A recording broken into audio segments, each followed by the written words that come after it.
নানি কেমন আছো বুবু? তোমার মা কেমন আছে? তার খবর আমি জানি না, আর এইসব কথা মানে জিজ্ঞাসা করবা না। আবারও বাবার লগে ঝগড়া করে আসছো? আরে ঋতু, তুমি কখন আসছো? কেমন আছো মা? শোনো মামি, আমি তোমাদের সবাইকে বলছি, আমি যে বাড়িতে আসছি এটা বাবা মা কাউকে বলবা না। আর এবারও যদি বলো তাহলে আমি এই বাড়ির থেকেও পালাই যাব। কথাটা যেন সবার মাথায় থাকে। আবারও এত করে কইলাম যে বাজার আজকে নিজ হাতে খাইয়ে নিয়েছে, এই খটখটা রোদের মধ্যে আইলি আবার কষ্ট করে যাবি, নিজের হাত দিয়ে খাইলে কি হয়? তাড়াতাড়ি কাম শেষ করো, ক্ষুধা লাগছে বললাম। চাচি, ও চাচি, একটা জামা নিয়ে আসছিলাম, যদি একটু মাপটা নিতেন। আমার কাজটা শেষ করে নেই, তারপর আপনার মাপটা নিতেছি। সমস্যা নাই, রনি ভাই তো আছে, রনি ভাই আমার মাপটা নিক। জি না, রনি ভাই আপনার মাপ নিতে পারবে না, আমি আপনার মাপ নিব। সবকে ঠিক মাইরা খাড়ায় থাকেন। চাচি, আমার তো জামাই আছে, আমাকে নিয়ে তো ভয় নাই, রনি ভাই আমার মাপটা নিক। জি চাচি, আপনার নিয়ে আমার বেশি ভয়, কারণ আপনার স্বামী আছে, কিন্তু স্বামী থাকে বিদেশে।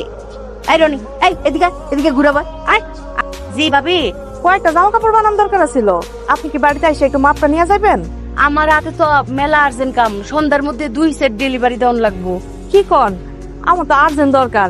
আপনি গো আর্জেন্ট দরকার? আচ্ছা ভাবি, ওই আমার রনিরে পাঠাই দিতেছি, রনির কাছে মাপটা বুঝাই দিয়ে দিয়েন, আর কাপড়গুলিও দিয়ে দিয়েন। হ্যাঁ ঠিক আছে, আপনি রনের পাঠায় দেন। অরুণী, আমি যেতে পারবো না। আরে তোর মোল্লা চাচি ফোন দিচ্ছে। হ্যাঁ হ্যাঁ গো, আর্জেন্ট দরকার, একটু তাড়াতাড়ি যা, অনেকগুলি কাপড়। চাচি আসসালামু আলাইকুম। ওয়ালাইকুম আসসালাম। আম্মা পাঠিয়েছিল। হ্যাঁ, তোমার মার লগে কথা হয়েছে আমার। দাঁড়া, এই ঋতু, জামার মাপ নিতে আসছে, মাপটা দে। আচ্ছা। সুন্দর হ্যান্ডসাম একটা ছেলে, এত কাজ থাকতে এই কাজ কেন করতেছে? মনে হয় চরিত্রে ঝামেলা আছে। চন্দু, তোমার আসল রূপ আজকে সবার সামনে বের। টেলর থেকে আসছিলাম কাপড়ের মাপ নেওয়ার জন্য। জি জি, আসুন। আরে এত সুন্দর একটা মেয়ে, কিন্তু চোখে দেখেন না। হাতের মাপটা নিয়ে গে, হাতটা উঠান। কি এদিকে আমার দিকে তাকাইতেছেই না। সরি সরি সরি, তোমাকে ভুল বোঝার জন্য। চোখ বন্ধ করে এমন একটা ছেলের সাথে রিলেশন করা যায়। শুধু রিলেশন কেন, এরকম একটা ছেলেকে জীবন সঙ্গী হিসেবে পাওয়াটাও তো অনেক বড় ভাগ্যের ব্যাপার। I am sorry. ঠিক আছে, বাকিটা আমার চোখের মাপে হয়ে যাবে।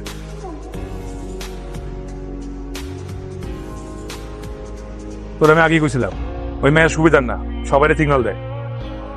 তোকেও সিগন্যাল দিচ্ছে? তোরও দিছে? তোর এখন চলে গেছে, এই দুঃখ তোর একার না, এই দুঃখ আমাদের সবার। আমরা সবাই মিলে দুঃখ উদযাপন করি। তুই দুঃখটা চাই পারাক। রাতে জেমসের কনসার্ট আছে। কনসার্টে যে যাইবি, পকেটে টাকা আছে, খরচ খরচা কে দিব? আমি করলাম, দিতে পারব না। ম্যানেজার যাবো। কেমনে? তোর বাপের দোকান আছে না? হ্যাঁ, রুল চাচা বাড়িতে আছেন? রুল চাচা, মামি দেখো তো কে জানি আসছে। আমগো দোকানে আপনাকে 21,700 টাকা বাকি হয়েছে। হ্যাঁ আচ্ছা, আমি তোমার সাথে ফোন দিয়ে বলতেছি তোমার আব্বার সাথে দেখা করতে। যে চাচি। এই চাচি, চাচি, চাচি, এসে কি মাল চলে আসে তো? এখন যদি পাওনাদারের টাকা না দিই তাহলে তো মাল রাখতে পারবে না। যা পারেন দেন। আমি দেখতেছি। শিশির, তুই চুরি করলি কেন? তোর 5 উস্তা তুই 6 কেন দিলি? এই দেখ, এই যে 5 উস্তা তুই 6। ওরে চিটার, কত বড় চিটার! আমার লগে চিটারি করছে ওই। ওই তুই নন্দ, বুঝাইতেছিস তুই আর চিনস? আরে চিনু না কেন? মাপ নিতে ইসলাম জামাত। দেখ দেখ, আমার ভেঙাইতেছে, অন্ধ চাচ্ছিল। আমার চরিত্র পরীক্ষা করে, আমার চরিত্র চাকি আসছে। যে চাচি, ধন্যবাদ চাচি। ঘর ওরে দীক্ষা। এক টাকা নিচে আসছিল, টাকা তো পাইয়া গেছি, খাড়াইলে ধরা তো নাই। তোর ছাড়ুন না কইলাম। তুই আমার আমার আমার